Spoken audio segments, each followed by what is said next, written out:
Hello gorgeous soul, welcome to your monthly June astrology. I'm so sorry for the delay in getting this up, but first, before I begin, I would like to express my heartfelt solidarity to what is going on in America, witnessing the horrendous death of George Floyd, which basically, this stuff goes on all the time. It happened to get caught on camera, which has created, hopefully, the whole world ready to stand up and say enough. We are all equal. We cannot live in a society where black people are treated in the way that they are. It is horrendous and it has to stop. So I understand that what is going on at the moment. I also understand every people have got very different viewpoints about the way it should be handled, but we are in an astrological time where there is a revolutionary energy in the air. Now, of course, the revolution can happen and manifest in many ways, but thanks to Saturn going into Aquarius and later on Jupiter going into Aquarius and eventually Pluto going into Aquarius, the whole world is changing and we are heading towards a more egalitarian society where all of us hopefully will be treated equally and it will be a much fairer society. We are right in the storm at the moment, but if we all stand together for equality, for love, and we speak the truth that enough is enough, we all have to be treated equally, then this wave of change will happen much more quickly and easily. I believe we should all come from our heart chakra, but we are waking up to the fact that the world is changing and we need to be in an egalitarian society. We're in full-on retrograde season at the moment, and on top of that, it's eclipse season. It's about things happening, like for instance this full moon right at the beginning of June, where we don't see exactly the power of it until afterwards. I urge everyone towards peace, towards love, and to making a soul change for the benefit of us all. Here's your monthly astrology.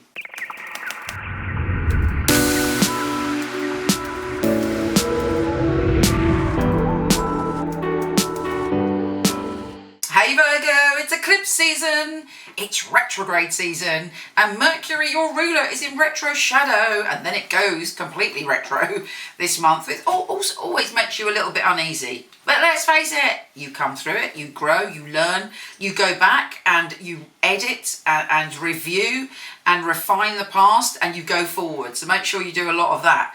It's about you making sure that you know where you're going and where you are. So use it in a positive way.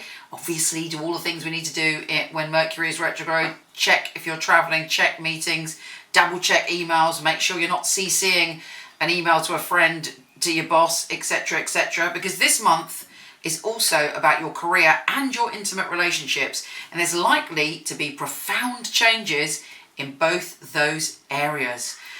Now, let's start at the beginning. And a great thing that's coming up in the beginning on the 3rd is the Sun is joining forces with retrograde Venus. There may be a job opportunity coming to you from the past. Someone who worked with you in the past, someone who loved you and thought you were great, or perhaps you just kind of zoom someone or catch up with an old friend and they mention a job opportunity. Keep your eyes open for that. But also, equally, don't get into a bust-up around work or even around work and relationships around the 4th. Maybe you think you want to change, maybe you want to do something and someone's objecting to that, because there's a bit of argy-bargy on the 4th, just before the 5th, 6th, depending on where you are, with the full moon in Sagittarius, which is all about your home and all about your family. There's likely to be a massive shift of energy connected to your home and family. You may be moving, you may be shaking things up, you may be redecorating, you may be moving in or moving out of somewhere. There may be something going on. Or if you're living on your own, you might decide to live with someone, depending on where you are in the world and what's allowed.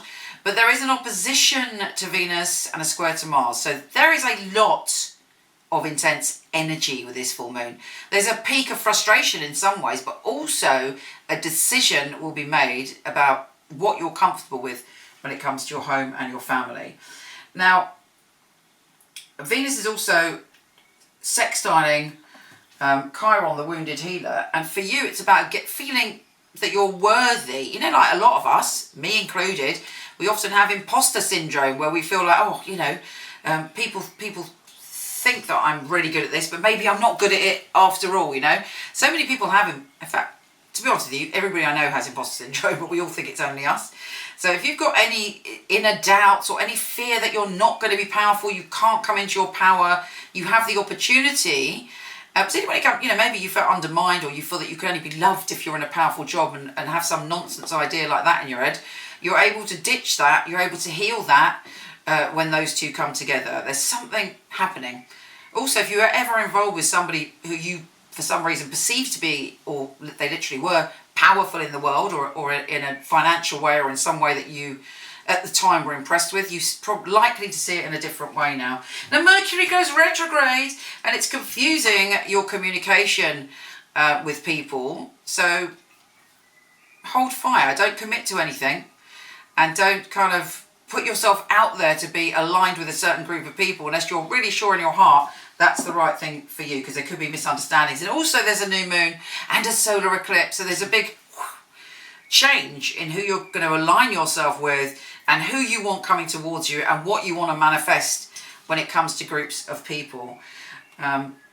You're also able to clear out your relationships, because Neptune is doing his usual retrograde in your relationship zone. So any romantic illusions you've had, you're able to ground and see what is true for you, and what your soul wants when it comes to relationships. The big news, of course, this month is when Pluto and Jupiter join forces, and for you it is in your position of happiness and relationships. Now on the 4th of April, or around April time, this energy would have come in. You're going through a profound shift when it comes to what makes you happy, and there's a part of you that's going, actually I deserve to be happy, and you're going through a big shift of consciousness to find happiness. And it may involve a lot of changes. You already have the clues. It's already started to happen.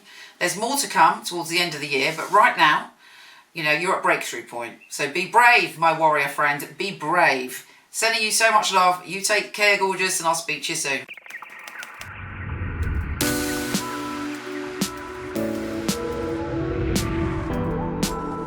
Hi, gorgeous. Before you go, check out my new film on my fabulous psychics. A lot of people ask me for readings. I don't do them anymore, but for over 20 years, I've had an award-winning team of psychics that I truly hand-pick. So check out the film, let me know what you think.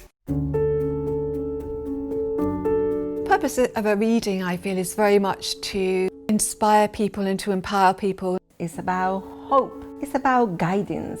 Using a phone or being with you, it will be the same, because the matter is spiritual. It's very important for me that the client feels spirit with them. So it was a psychic reading. I don't remember the readings right after, because it's not myself giving that, it's actually coming from spirit.